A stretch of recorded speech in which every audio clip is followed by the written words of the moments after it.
Welcome to our program. The material we have today is quite extraordinary. It isn't a research report or a news story. It is a private conversation between a master and his disciple. Our task today is to dig through this seemingly simple Q&A to uncover the core secrets of learning and personal growth. You will find that true learning is far more than just sitting in a class listening. It is about building a profound connection. Alright, let's dive into this transcript. Exactly. I think the coolest part of this material is how it directly points out what learning actually is. It's not telling you what to learn, but how you should learn. Throughout the dialogue, it emphasizes that real progress comes from a total, unreserved commitment and a very specific mindset. You could say this is the foundation of everything.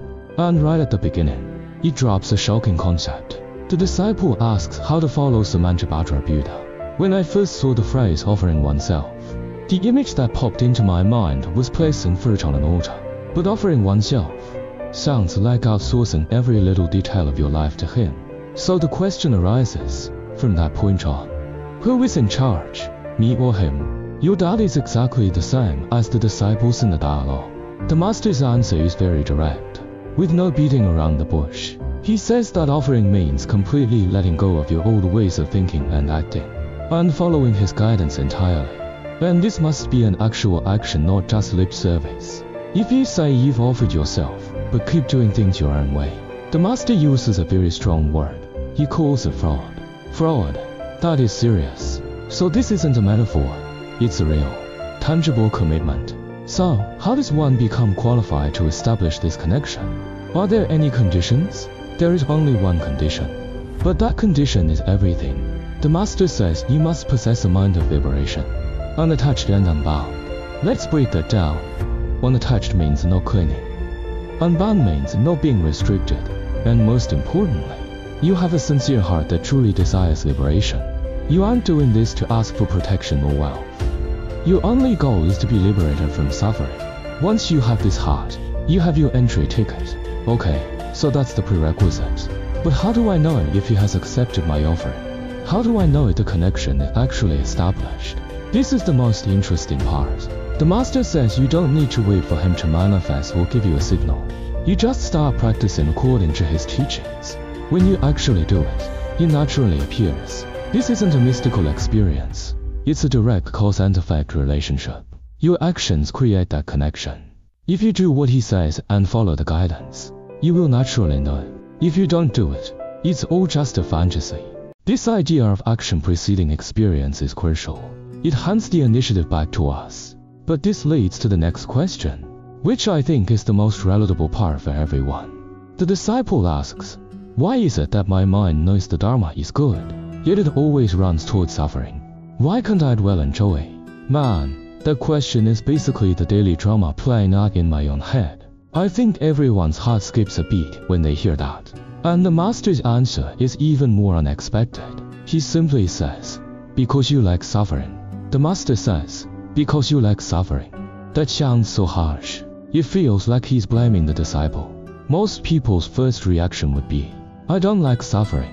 Who likes suffering? Right? The impact of that sentence is strong, but it requires deep understanding. The master explains immediately. He doesn't mean we enjoy the feeling of pain itself. He means that all day long, we very clearly and diligently pursue things we think are tasty, fun, or pleasurable, but the final destination of those things is always suffering. Where is the problem? It's that we've mislabeled things. Mislabeled. Yes, we take things that clearly lead to suffering and, in our hearts, we slap a label on them that says happiness, enjoyment, or the good life. The master uses a brilliant analogy. If a plate of delicious food and a plate of excrement were placed in front of you, would you get them confused? Would you accidentally grab the excrement and put it in your mouth? Of course not. The difference is clear. Exactly.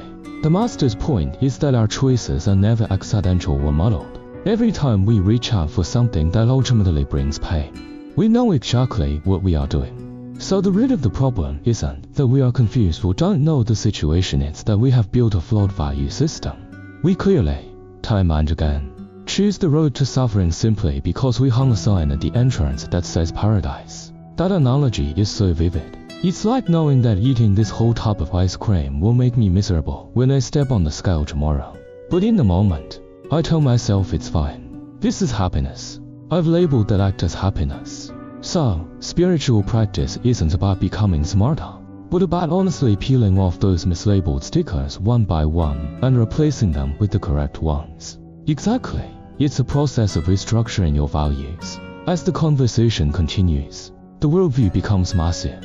The sutras mention a phrase, his body appears before all Buddhas. The master uses this to compare different Buddha fields to universities with different specialties. He says Amitabha's Pure Land is like a specialized college. Its major is samadhi, meditative concentration. And from that concentration, various supernatural powers are developed.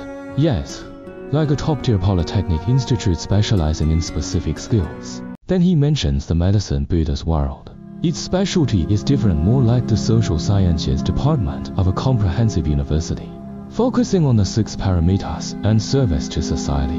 The master adds that the medicine Buddha's vows are infinite, far more than Amitabha's 48 vows, reflecting a different major in teaching. Is there a comprehensive university that teaches everything?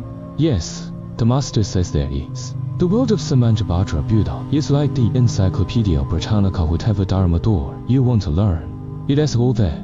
But here is the most mind-bending part. The master says that even if you get into Amitabha's top-tier specialized college, one of your daily required courses is to travel to all other Buddha worlds or the other universities to make offerings and serve. I have to admit, I always thought once you reach the Pure Land, that was the finish line. You could just relax and enjoy. But you still have to go to other schools every day to earn credits. That's so disruptive. Why does that sound more exhausting than my current job? Haha, that perfectly echoes our opening concept, establishing causes and conditions. Why go and offer to all other Buddhas? Because every Buddha is a top professor in a specific field. Offering to them is like building a relationship with your future thesis advisors. The master puts it bluntly, if you haven't established this connection beforehand, even if that Buddha professor opens a class right in front of you in the future, you won't be able to understand or learn anything. Oh, I think I get it. It's like a physics major who is also very respectful to professors in chemistry, biology, and literature, often attending their lectures. His future knowledge will be much broader and deeper than a student who stays only in the physics department. He is paving the way for future cross-disciplinary learning. That's a perfect analogy. So, daily offerings aren't a burden, they are a smart investment. You are accumulating the most precious academic capital for your future learning. Without this capital, even with the best teacher and the best curriculum, you wouldn't be able to absorb it. Alright, that brings us to the practical question. Since building these conditions is so important, how do we do it effectively? The master quotes the sutras, saying that to enter into wisdom, one must first approach and serve a spiritual mentor. To do this, one needs 10 types of mindsets. He says these 10 are the ultimate entry tickets to all learning. Yes, and the master emphasizes that not one of these 10 can be missing. They must all be present. Let's look at them, they are fascinating. The mind of service. This sounds like more than just sitting quietly in class as a good student. It feels like being the teacher's personal assistant, proactively taking care of their needs before they even ask, correct? Service is a decision to shift from being a passive receiver of knowledge to an active participant. You aren't waiting to be spoon-fed, you are actively contributing to the learning environment. The mind of non-violation. And 3. The mind of compliance. I used to think these were the same, just being obedient. But what if I have doubts? The master's distinction is brilliant. Non-violation deals with internal noise. When you hear a concept and your mind screams that's not right, or that's ridiculous, this mindset gives you the ability to notice the thought and choose not to follow it. You set it aside and keep listening. It's not suppression, it's the power to pause judgment. Compliance is a higher level. It's not about ignoring the struggle, it's that the struggle doesn't even arise. You naturally and fluidly follow the teacher's line of thought. One is handling an existing negative emotion, the other is not giving rise to it at all. The mind of no divergence seeking means having your own hidden agenda. The master's example is great. The teacher is teaching you how to keep the precepts the foundation. But you're thinking, precepts are boring. I want to learn meditation. Sure, I can build cool powers, but it's a divergent request. You relate to this. It's like when I was learning guitar, the teacher wanted me to practice for an scale. But I just wanted to learn a cool pop song to show off, because I didn't build the foundation. You got stuck later. You aren't there to learn what the teacher is teaching. You just want to take what you want from the teacher.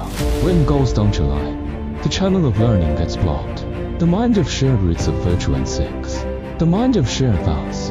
The analogy here is the most memorable. The master says you shouldn't go to a math class and complain that the math teacher has bad handwriting. Handwriting is a calligrapher's specialty, not the math teacher's. You are there for the math. This means you must align your goals with the teacher's core expertise, the root of virtue, rather than nitpicking irrelevant flaws. You learn their strengths, not order their weaknesses. Shared vows means if the teacher's vow is to teach math perfectly, your vow is to learn math perfectly. Your frequencies must match. The mind of joy. This feels like the engine for everything else. Absolutely. The master says if you don't have a heart of joy for what you're learning or for your teacher, even if you know intellectually it's important, the effect will be near zero. Joy is the fuel of a sustained commitment. Without that, well, this is interesting. Sparring. Forcing yourself doesn't work. And this joy is positively correlated with your mind of service. The more you put in, the deeper the connection, and the more joy you feel. When you hear it all together, these 10 mindsets from active service to letting go of ego, to aligning goals, and finally being fueled by joy, it's an ultimate blueprint for learning. The master concludes that this isn't just for students. It's the foundation a Bodhisattva must help others build. Without it, people won't even understand simple cause and effect, let alone deep wisdom. Yes, these 10 mindsets are required throughout the entire journey from being an ordinary person to reaching enlightenment.